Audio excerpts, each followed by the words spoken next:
এদিকে আইনজীবী সাইফুলের জানাজা শেষে ফেরার পথে চট্টগ্রামের লোহাগাড়ায় বৈষম্য বিরোধী ছাত্র আন্দোলনের নেতা হযরত আব্দুল্লাহ ও সার্জিস আলমের বহরের একটি গাড়িতে চাপা দিয়েছে ট্রাক।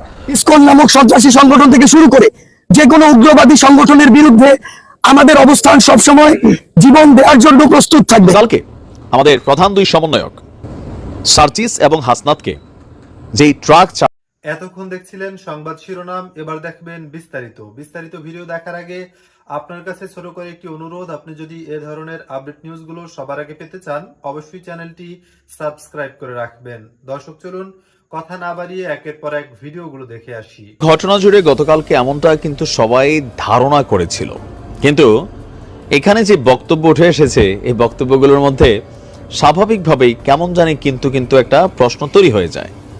যখন এই ড্রাইভার এবং ট্রাকের ড্রাইভার এবং হেল্পারকে আটক করা হয়েছে, তাদেরকে প্রশ্ন করা হয়েছিল যে গাড়িতে কেন চাপা দেওয়া হলো। তো তারা বক্তব্য, চাপা দিয়েছি, কি করবেন, মারবেন, মেরে ফেলেন, জেলে দেবেন, দেন। বিষয়টা কেমন না একটু। অনেকে বলবেন যে ভাই আপনার মনে অনেক সন্দেহ হয়, আসলে বক্তব্যের কারণে সন্দেহ হয়। যাই হোক, গতকালকে আমাদের প্রধান দুই সমন্বয়ক সার্জিস এবং হাসনাতকে যেই ট্রাক চাপা দিয়েছিল, সেখানে আমি গতকালকে বলছিলাম দেখবেন যে এখানে আওয়ামী লীগের নাম উঠে আসবে, শ্রমিক লীগের নাম আসতে পারে, ট্রাক্টর লীগের নাম আসতে পারে, ড্রাইভার লীগের নাম আসতে পারে। ঘটনা কিন্তু ঘুইরা আওয়ামী লীগের নামে আসছে।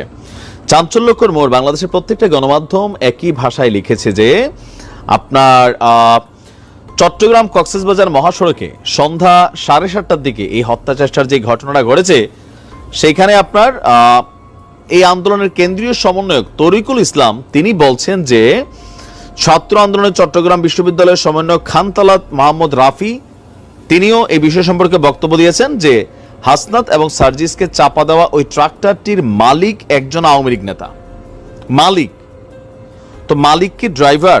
না। একই সঙ্গে তিনি জানান ওই নেতা হাসিনার সরকার পতনের পর থেকে পলাতক আছেন। তো সঙ্গদোষ অনেকটা লোহা ভাষায় বোঝা গেছে। ড্রাইভার কি আওয়ামী লীগের নেতা কিনা সেটা জানি না, আবার ড্রাইভারের স্পিড দেখছেন বা বক্তব্য দেখছেন। তা আমরা এইসব বক্তব্য কাদের কাছ থেকে শুনছি? সমন্বয়কদের কাছ থেকে। রাফি বলছে ট্রাকটি গাড়িতে চাপা দেওয়ার পর আরো দুটি বাইকে চাপা দিয়েছিল। বাইক দুটি আমাদের সমন্বয়কদেরই ছিল বা ছাত্রদের ছিল। আমাদের ভাইয়েরা ট্রাকটিকে বাধা দেওয়ার চেষ্টা করেছিল। আমরা কোন রকমের ট্রাকটিকে আটকাতে পারি। ট্রাকের ড্রাইভার এবং হেল্পারকে ধরেন আমরা জিজ্ঞেস করি যে গাড়ি কেন চাপা দেওয়া হলো, তখন তারা বলতে থাকে চাপা দিয়েছি, কি করবেন, মারবেন, মেরে ফেলেন, জেলে দেবেন, দেন। এখন এই প্রশ্নটাতে কমেন্টের মধ্যে অনেকে লেখছেন যে এগুলা বানোয়াট গল্প, এদেরকে গ্রেপ্তার করে এখন আওয়ামী লীগের সাথে কানেক্ট করা হচ্ছে। আবার কেউ কেউ বলছেন যে না, সার্জিস এবং হাসনাত তাদেরকে ভাই আওয়ামী লীগের যে কোনো নেতাকর্মী বা যে কোনো একটা বড় সুযোগ পাইলে তাদেরকে কিন্তু শেষ করে দিবে। কমেন্ট এখন পাল্টাপাল্টি একটা বক্তব্য চলছে। এখন এই যে খানতালাত রাফি, সেই কিন্তু ঘটনাটার প্রত্যক্ষদর্শী ছিল। তো তার বক্তব্য হচ্ছে যে আমাদের নিরাপত্তা ঝুঁকি রয়েছে, নানাভাবে আমাদেরকে হত্যার চেষ্টা করা হচ্ছে। আজকে 3টি গাড়িতে আমরা ঢাকায় ফিরছিলাম। এর মধ্যে একটি গাড়িতে হাসনাত ভাই এবং সার্জিস ভাই ছিলেন, অন্য একটি গাড়িতে আমরা ছিলাম। তো ট্রাকটি সম্পূর্ণ উদ্দেশ্য প্রণোদিতভাবেই আমাদেরকে চাপা দেওয়ার চেষ্টা করে। তো সেই ড্রাইভারকে কি তার যেই গাড়ির মালিক আছে আওয়ামী লীগের পলাতক নেতা, তিনি কি নির্দেশ দিচ্ছেন? তাকে কি আওয়ামী লীগ সরকার কর্তৃক বা আওয়ামী লীগের নেতাকর্মী কর্তৃক টাকা পয়সা দেওয়া হয়েছে দুই ড্রাইভাররে? নাকি আসলে শেখ হাসিনার প্রতি ভালোবাসায় মনে করা হচ্ছে যে সার্জিস এবং হাসনাত যত কালপ্রিট, ছাত্রলীগের নাম ভাঙাইয়া খাইছো, এখন সরকার ফালাইছো, এই ক্ষোভে আসো তোমাদেরকে শেষ করে দেই, এরকম মেন্টালিটি থেকে কোনো ঘটনা ঘটাইছে? নাকি আসলে ঘটনাটার মধ্যে আরো নানান ঝোল আছে? নাকি এমন কোনো বক্তব্যই দেয় নাই যেভাবে বক্তব্যটা আসছে? কারণ ওই যে আমি গতকালকে অ্যাডভান্স বলে দিছি, বাংলাদেশে এখন যেইখানে যেই ঘটনাটা ঘটে সেইটার পেছনে আওয়ামী লীগ কানেক্টেড একটা সন্দেহ মানুষের মধ্যে কাজ করে। কেন? এই যে সাজানো বাগান আওয়ামী লীগের তছনছ হয়ে গেল, এটার তো আওয়ামী লীগ সাধারণভাবে বরদাস্ত করবে না, হজম করবে না। যতটুকু পারে বিরোধী দলে থেকে বা ক্ষমতার বাহিরে থেকে এদেরকে ডিস্টারবেন্স করা, এগুলা আওয়ামী লীগ করবে। যেমনটা সরকার পতনের বেলা আপনি দেখেন জামাত এবং বিএনপি দীর্ঘদিন যাবত তারা মেটিকুলাসলি প্ল্যান করে ছাত্রলীগের মধ্যে প্রবেশ করে, আওয়ামী লীগের মধ্যে প্রবেশ করে, তারাও যেমন ঘটাইছে। এটা সরকার সবসময় টেনশনে থাকে যে দল ক্ষমতার বাহিরে এই জিনিসগুলা তাদের সাথে কানেক্টেড থাকে। তবে আমরা চাই আইনশৃঙ্খলা বাহিনী ব্যাপক জিজ্ঞাসাবাদের মাধ্যমে ওই গাড়ির ড্রাইভার আওয়ামী লীগের ছিল, সেজন্য মালিক আওয়ামী লীগ ছিল, সেজন্য ড্রাইভার আওয়ামী লীগ হবে, বিষয় কিন্তু তা না। তবে সে যদি এই কথা বইলাই থাকে, এখন আমাদের সমন্বয়করা বলছেন তো এখন তো মিথ্যা বলার কোনো কারণ নাই যে হ্যাঁ মেরা ফেলেন, ইচ্ছা করে দিছে, কি করবেন? তাহলে তাকে রিমান্ডে নেওয়া হোক, জিজ্ঞাসাবাদ করা হোক, আর তার ব্যক্তি পরিচয় সম্পর্কে জাতির সামনে প্রকাশ করা হোক। আমরাও দেখি সে আসলে কি ছিল আর কেন এই ধরনের একটা ঘটনা এই ভিডিওটি দেখছিলেন, এই সম্পর্কে আপনাদের কোনো মন্তব্য থেকে থাকলে অবশ্যই কমেন্টে লিখে পাঠাবেন। এবার দেখে আসবো আরো একটি আপডেট নিউজ। এদিকে আইনজীবী সাইফুলের জানাজা শেষে ফেরার পথে চট্টগ্রামের লোহাগাড়ায় বৈষম্য বিরোধী ছাত্র আন্দোলনের নেতা হযরত আব্দুল্লাহ ও সার্জি সালামের বহরের একটি গাড়িতে চাপা দিয়েছে ট্রাক।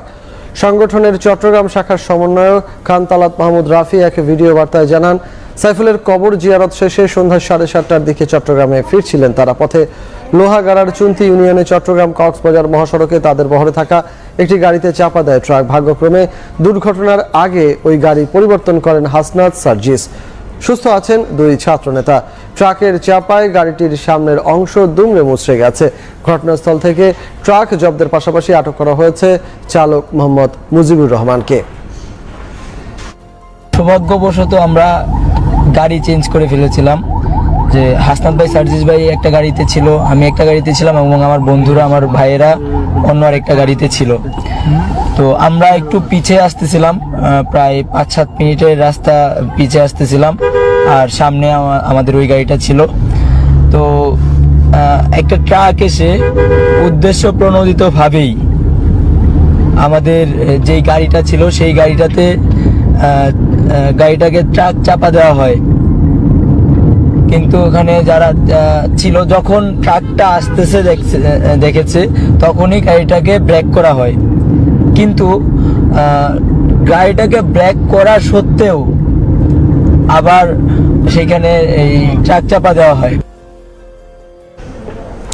হাসনাত সার্জিসের বহরের একটি গাড়িতে ট্রাক চাপা দেওয়ার ঘটনার প্রতিবাদে ঢাকা বিশ্ববিদ্যালয় এলাকায় বিক্ষোভের ডাক দিয়েছে বৈষম্য বিরোধী ছাত্র আন্দোলন। এই মুহূর্তে সেখানে আছেন আমাদের সহকর্মী রায়দুল ইসলাম শুভ। সরাসরি চলে যাব তার কাছে। শুভ, গতকাল চট্টগ্রাম আদালত প্রাঙ্গণের সংঘর্ষের ঘটনায় যে আইনজীবী নিহত হয়েছিলেন, আজকে তারই কবর জিয়ারত করতে গিয়েছিলেন বৈষম্য বিরোধী ছাত্র আন্দোলনের অন্যতম সমন্বয়ক হাসনাত আব্দুল্লাহ এবং সার্জিস আলম। এবং তার কবর জিয়ারত শেষে ফেরার পথে ঢাকা চট্টগ্রাম মহাসড়কে যেই চুন্তি ইউনিয়নের হাজি রাস্তার মোড়ে আসলে তাদের যে প্রাইভেট কারটি ছিল সেটি দুর্ঘটনার কবলে পড়ে। আমরা যেমনটি জানতে পেরেছি যে একটি ট্রাক তাদেরকে আসলে চাপা দেওয়ার চেষ্টা করে, এবং তারই প্রতিবাদে এই মুহূর্তে ঢাকা বিশ্ববিদ্যালয় সহ আশেপাশে যে সকল শিক্ষার্থীরা আছেন তারা কিন্তু এই ঢাকা বিশ্ববিদ্যালয় টিএসসি প্রাঙ্গণে জড়ো হয়েছেন রাজু ভাস্কর্যতে। এবং একে একে করে আমরা দেখতে পেয়েছি যে বিভিন্ন হল থেকে, বিভিন্ন ঢাকা ভার্সিটির বাইরে থেকেও কিন্তু অনেক শিক্ষার্থীরা এসেছেন যে তাদের গাড়িকে এভাবে হত্যা চেষ্টা করার চেষ্টায় তারা এই প্রতিবাদটি আসলে মূলত জানাচ্ছেন। আমরা যেমনটা জানি যে আজকে যে বিষয়টি নিয়ে তারা একত্রিত হয়েছেন, বারবার করে স্লোগান দিচ্ছেন যে এই যে পুরো ঘটনা পরশুদিন থেকে যেই সাবেক ইসকন নেতা যিনি ছিলেন। দর্শক দেখছিলেন বিস্তারিত। এই সম্পর্কে আপনাদের মতামত কমেন্টে লিখে পাঠাবেন।